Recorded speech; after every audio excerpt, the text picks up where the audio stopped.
সমস্ত ভক্তবৃন্দ শ্রী চরণে প্রণাম গুরুদেব এবং সর্বোপরি ছিল প্রভুপাদের চরণে প্রণাম নিবেদন করে কি আশীর্বাদ প্রার্থনা করি। তো আজকের আমাদের শ্রীমদ্ ভাগবতম প্রথম স্কন্ধের 6ষ্ঠ অধ্যায় আমরা প্রবেশ করি। তো সেখানে আমাদের আলোচনা। তো নারদ মুনি তিনি তার শিষ্য ব্যাসদেবকে বলছেন, হে বৎস, তুমি ভাগবতম লিখো ভাগবতম। আর এই ভাগবতম ভগবত ভক্তের প্রভাব কি জানো?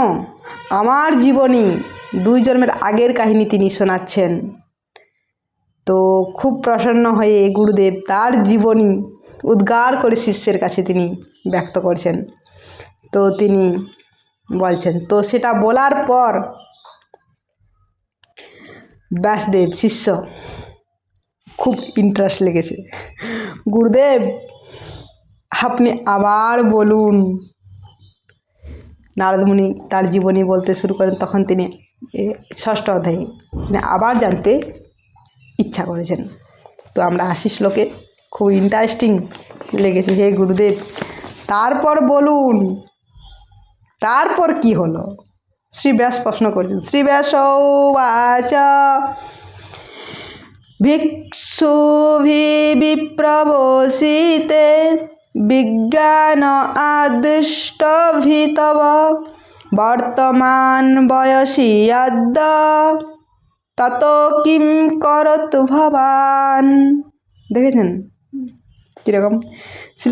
শ্রী ব্যাসদেব বলেন, হে দেবর্ষি, আপনার সেই গুহ্য ভাগবতম তত্ত্বজ্ঞান বিষয়ে উপদেশদাতা সেই পরিব্রাজকেরা যখন দূর দেশে গমন করেন, তখন পূর্ব জীবনে সেই বাল্য অবস্থায় আপনি কি করেছিলেন বলুন প্লিজ গুরুদেব, বলুন। তো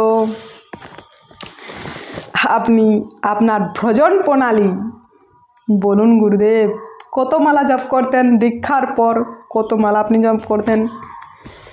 তো গুরুদেব তিনি আচার্য, তিনি আচরণ করে শিক্ষা দেন। যৎ যৎ আচরতি শ্রেষ্ঠ তত্ত্বেব তরোজন, আচরণ করে শ্রেষ্ঠ শিক্ষা দেন। তো আপনি বলুন গুরুদেব। কিনা এখানে বলছেন, ভিক্ষুভি বিপ্রবসিতে, সেই সাধুরা ভগবত ভক্তরা যখন চলে গেলেন, এই ভগবত ভক্তি বিজ্ঞান দান করে আপনি কিভাবে আপনার এই জীবন অতিবাহিত করেছিলেন? আপনি বলুন গুরুদেব, কীভাবে অতিবাহিত করেছিলেন? কিভাবে ভজন প্রণালী আপনি এগিয়ে নিয়ে গেছিলেন বলুন গুরুদেব। তো 5 বছর বয়স, দেখুন বয়স তত কিম করত ভব। 5 বছর বয়স সাধারণত একটা শিশুকে আপনি একটা মালা দেবেন, তিনি জপ করতে থাকবে, হরে কৃষ্ণ কৃষ্ণ কৃষ্ণ হরে হরে, হরে রাম রাম রাম হরে। পুরো মালাটাকে একদম রাউন্ড করে রেখে দেবেন, ওই বলতে বলতে পুরোটাই 2 মিনিটে মালাটা পুরো কমপ্লিট করে দেবেন।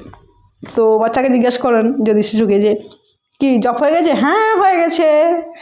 শিশু তো কি কখন মনে তার থাকে তখন সেরকম করতে থাকে, সরল হয়ে গেছে।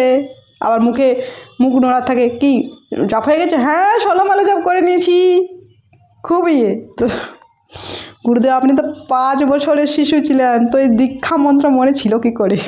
এই 5 বছর বয়সে তো এই দীক্ষা মন্ত্র সাধারণত বাচ্চাদের থাকবে না মনে। তো এই দীক্ষা মন্ত্র পেয়ে আপনি কিভাবে আপনার এই জীবন প্রণালী ভজন প্রণালীকে এগিয়ে নিয়ে গেছিলেন বলুন। খুব ইন্টারেস্ট, বলুন গুরুদেব, বলুন প্লিজ।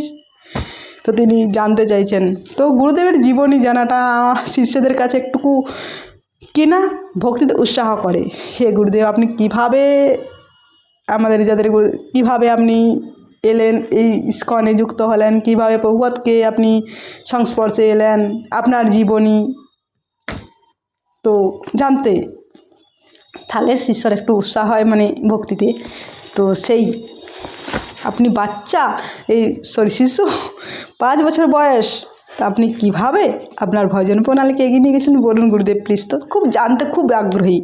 তো আবার তিনি বলছেন, তো আমরা আবার দেখব। তো জীবনী, গুরুদেবের জীবনী আমরা শুনছি নারদমুনি 6ষ্ঠ অধ্যায়ে। তো বাকিটা আমরা পরের শ্লোকে আলোচনা করব। আজ আমাদের এই পর্যন্তই। হরে কৃষ্ণ।